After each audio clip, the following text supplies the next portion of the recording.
Zamýšľam sa nad tým, že na čo ešte vlastne my ľudia čakáme?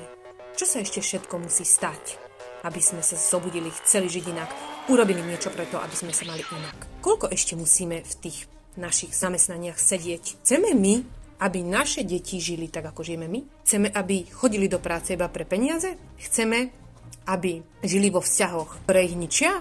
Chceme, aby ničili svoje zdravie svojim životným štýlom? Pretože vlastne oni robia to, čo vidia na nás. Oni nás duplikujú, kopírujú.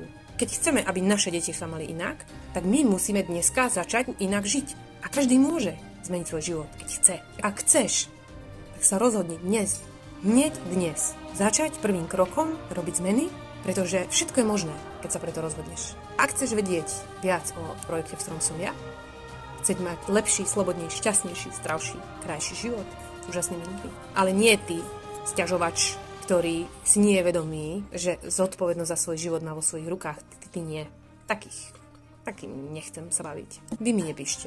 Píšte mi len tí, ktorí chcete zobrať zodpovednosť za svoj život a chcete mať iný život. Nie čakať, že vás niekto iný zachráni, pretože to tak nikto neurobí.